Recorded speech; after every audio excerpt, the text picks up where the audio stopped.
Hey there, guys. It's Joe DeAngelis here to talk about One-Eyed Jacks, this movie. And, yeah, this is an interesting one title to talk about. So, I got this movie a couple months ago and I haven't had a chance to watch it because it's almost 2.5 hours long. So, I finally watched it. Interesting film. So, why did I pick this up? Well, it's a Western, so it always intrigues me when Criterion picks up a Western. And Marlon Brando, not just because he stars in the movie, but because this is the only film he ever directed. It's directed, it says on the cover, directed by Marlon Brando. And it has a very interesting production history. So I'm going to talk about the plot briefly. So Brando plays this guy, Rio, and his partner sort of betrays him, leaves him behind to deal with the law, and his partner is played by Carl Malden, by the way. And Brando escapes prison 5 years later, and re-enters the world, and goes to a town to find that his former partner is now the beloved hero sheriff of the town, who's supposedly doing all these good things.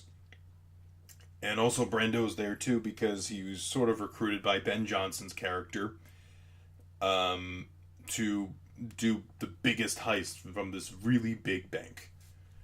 So there's that. Now, the other part of the story too is that Brando meets Malden's family.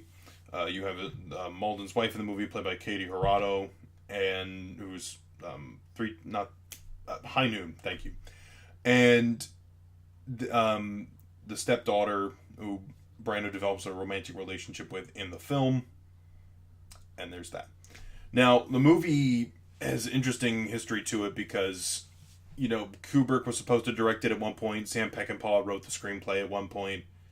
I was also reading, too, that Rod Serling was involved at some point, which is pretty nuts. A lot of people were involved and they got booted out or kicked out or they left. And Brando ultimately was like, you know what, I'm going to direct the movie. And he did. And it took him a very long time to make the movie because he used a lot of improvisation. And that does tend to make things go by a little longer. And he never directed a movie before, so he was totally inexperienced in that realm. However, he did have some talent with him, working with him on the other behind-the-scenes stuff that makes that a little easier. Plus, Brando is a great actor, and, I think he had a good sense of what he wanted from actors in this movie. I think that's the biggest strength of the movie are the performances. Brando's good. Malden's always very good. The supporting characters are stellar. I mean, you got Slim Pickens in this movie. He is a terrible human being. His character, but he's just great. And there's some great ad-libbing and improvisation in the movie. My particular favorite character is played by Ben Johnson. He's just such a despicable human being. His grizzled look and just the way he delivers the lines and everything is perfect. So there's that. And the cinematography in places looks really, really good. Some really good shots in there. So it is a good-looking movie, and it's got some decent production value to it. Interesting to note, this film came out in 1961, and this was sort of like at the point where the Western was sort of on the decline. To put in perspective, the Magnificent Seven was released in 1960. This was released in 61.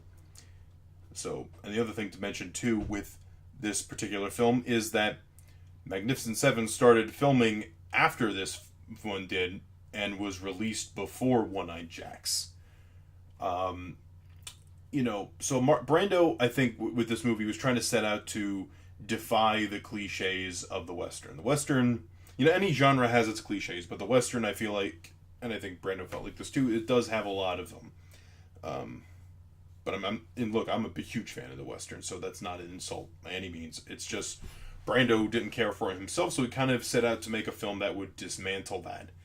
And Paramount was kind of iffy about it because it's like, hey, Marlon Brando's making a movie with us, and he's doing some other movies with us as well.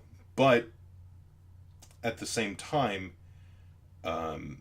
with Brando, um, he wanted to dismantle it too much, maybe. So, in certain ways, when you watch the movie, they do reshoots.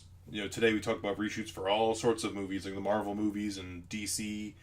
But this old Hollywood had reshoots too, and this one was certainly no exception. There were certainly reshoots that occurred with this movie to make it more conventional, so that way Paramount could hope to recoup on their investment.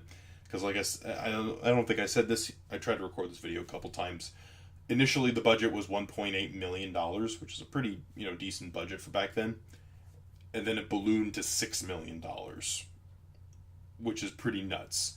The other thing that they told too was that Marlon Brando's marriage began and ended in the time that it took to bring One-Eyed Jacks to the big screen, which is pretty nuts to think about. So there's that. Brando never he didn't approve the final cut of the film himself, or he wasn't there to oversee the completion of the editing process. He did not go out and promote One-Eyed Jacks, and the film, while did decent business, was very expensive, so it wouldn't recoup that investment for another bunch of years. And the movie slipped in the public domain, they talk about. So for a long time, it was on a lot of DVD bargain bins and in gas stations and all sorts of places, ripped from a laser disc. And then this new restoration came along a couple years back, and it's 4K restoration, beautiful, looks great. And I think we're able to get an appreciation for more Marlon Brando. I wouldn't say this is his best movie. Like I said, it feels like it's a little unfocused in certain ways, but I also feel like it's because Marlon Brando didn't. Well, part of they said was that Marlon Brando didn't fully know what to do in certain ways, certain things, and with Paramount's meddling with the film, inevitably things happen to it. So I'd say if you're a Brando fan, I definitely would pick it up, because it's another it's kind of more obscure, I guess, than some of his other movies in a way. Oscar nominated for cinematography, but I don't know if there's too much else to note about that. It was a film that had a weird reception to it. People liked it, and then some people didn't like it because of the cliches and certain things that happened in the movie. But I definitely think it's something that's worth watching at the very least. And the bonus features are really good too. They have a couple visual essays on the film. Martin Scorsese has a introduction on the film. We have audio recordings of Marlon Brando's talking about the process of making this film while he was thinking of One-Eyed Jacks. Some cursing's involved in that, so if that matters to you, that's there. Trailer and the usual essay that's on the Criterion discs. But yeah, I liked it. I don't know if I'd watch this movie all the time like I do some of my other Criterion movies, but it's definitely something I'd watch. Definitely something I'd watch every so often, and definitely check out the bonus features too, because this production story, I didn't even tell you all of it, but the production story here is incredibly fascinating. So, that's all I got today. See you guys.